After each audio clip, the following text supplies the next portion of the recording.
जय हिंद दोस्तों। Ancient Indian history को समझने के क्रम में आज हम लोग इंडस वैली सिविलाइजेशन यानी सिंधु घाटी सभ्यता के इम्पॉर्टेंट शहरों को मैप की हेल्प से जानेंगे। इस वीडियो को पूरा देखने के बाद आपको हड़प्पन साइट्स उनकी लोकेशंस के साथ हमेशा के लिए याद रह जाएंगी।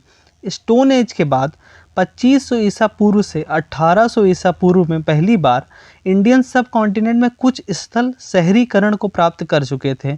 ये हमारी ही विरासत है कि जिस समय सिंधु घाटी सभ्यता की समकालीन सभ्यताएं मेसोपोटामिया और मिस्र की सभ्यता महज विकास के क्रम में थी, उस समय सिंधु घाटी सभ्यता दुनिया की सबसे बड़ी सभ्यता बन गई थी और उसके कई स्थल नगरीकरण को प्राप्त कर रहे थे। तो हमारे लिए इस सिविलाइजेशन को समझना कॉम्पिटिटिव एग्जाम्स के कोर्स के हिसाब से तो महत्वपूर्ण है ही, साथ में बहुत इंटरेस्टिंग टॉपिक भी है। आज हम उन सारे हड़प्पाई सभ्यता के स्थलों को एनिमेशन की हेल्प से मैप पर समझेंगे। इस तरह आप इस सभ्यता के विस्तार को भी अच्छे से समझ पाएंगे। मूलतः यह सभ्यता पंजाब, सिंध, बलूचिस्तान, गुजरात, राजस्थान, हरियाणा, पश्चिमी उत्तर प्रदेश तक फैली हुई थी। आप चैनल को सब्सक्राइब करके बेल आइकन को प्रेस करके ऑल पर सेट कर दें और हम वीडियो को सबसे पहले स्थल की बात करते हैं जिसके नाम पर सिंधु घाटी सभ्यता का एक और नाम पड़ा, यानी हम हड़प्पा की बात कर रहे हैं। यह सबसे पहले खोजा गया स्थल था। पाकिस्तान के पंजाब प्रांत का एक स्थल है और रावी नदी के किनारे स्थित है। यह सिंधु घाटी सभ्यता की एक बड़ी बस्ती थी और यहाँ शिल्प उत्पादन का कार्य बड़े स्तर पर होता था। इस स्थल की पहली खुदाई दयाराम साहनी ने 1921 ईस्वी में की थी। यहाँ से एक भंडार गृह, तांबे की इक्का गाड़ी, उर्वरता की देवी की मूर्ति आदि आर्कियोलॉजिकल एविडेंस मिले हैं। अब इसे मैप पर देख लेते हैं। अगला स्थल मोहनजोदड़ो है। यह पाकिस्तान के सिंध प्रांत का एक स्थल है। 125 हेक्टेयर क्षेत्र में फैला हुआ था। यह एक बड़ा शहर था। मोहनजोदड़ो का सिंधु भाषा में अर्थ है मुर्दों का टीला। इसकी खोज 1922 में राखाल दास बनर्जी ने की थी। यह शहर दो भागों में बटा था। जो हिस्सा ऊंचाई पर था और छोटा था उसे नगर दुर्ग तथा जो हिस्सा बड़ा था और नीचे था उसे निचला शहर कहते थे। नगर दुर्ग से एक विशाल स्नानागार मिला है जिसमें दोनों तरफ सीढ़ियां हैं और चारों ओर कमरे बने हुए हैं। शायद इसका यूज़ विशेष ओकेजन्स पर होता रहा होगा। साथ ही मोहनजोदड़ो से फेमस पशुपतिशील, डांसिंग गर्ल की मूर्ति और दाढ़ी वाले पुजारी की मूर्ति मिली है, जो ऐसे आर्कियोलॉजिकल एविडेंस हैं जिसकी हेल्प से हम सिंधु घाटी सभ्यता के बारे में और अधिक समझ को बढ़ा सके। अब मोहनजोदड़ो को मैप पर देख लेते हैं। अगली साइट है धौलावीरा, जो गुजरात के कच्छ जिले में है। इसकी खोज 1967-68 में डॉक्टर JP जोशी ने की थी और आगे उत्खनन 1990 में RS बिष्ट ने किया। यह शहर 3 भागों में विभक्त था। पूरे शहर की किलेबंदी थी।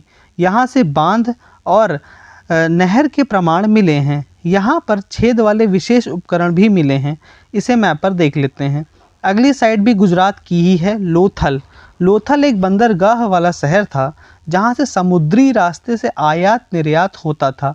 ये साबरमती नदी की एक उपनदी भोगोवा के किनारे है।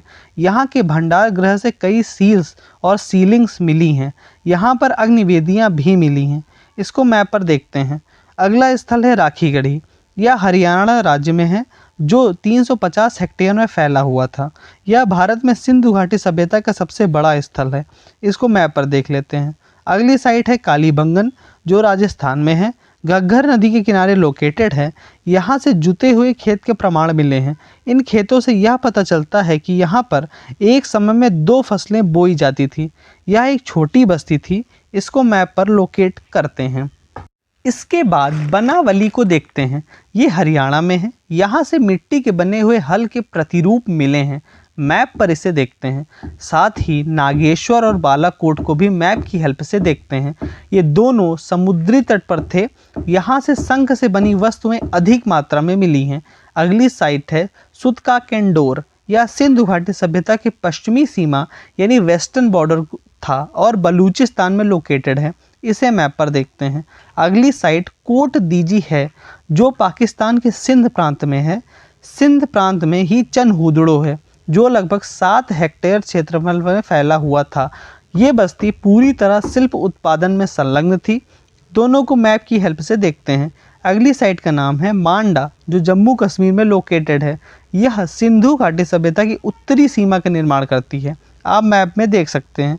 अगली साइट दैमाबाद है, जो महाराष्ट्र में है। यह इंडस सिविलाइजेशन की दक्षिणी सीमा बनाती थी। इसी तरह आलमगीरपुर भी है, जो उत्तर प्रदेश के मेरठ में लोकेटेड है और हिंडन नदी के तट पर है। यह सिंधु सभ्यता की पूर्वी सीमा का निर्माण करती थी, मैप पर पॉइंटेड है।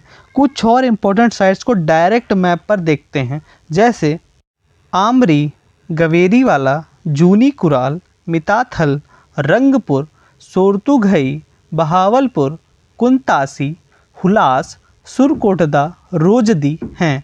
तो इस तरह हमने इंडस वैली सिविलाइजेशन की साइट्स को मैप पर देखा और उनकी लोकेशन को समझा। आई होप आपको वीडियो अच्छी लगी होगी। एंशिएंट इंडियन हिस्ट्री के साथ साथ अन्य जीएस के सब्जेक्ट्स में अपनी प्रिपरेशन को बूस्ट देने के लिए सब्सक्राइब करिए द कॉन्सेप्ट ऑफ यूपीएससी को। आज के लिए इतना ही। वंदे मातरम।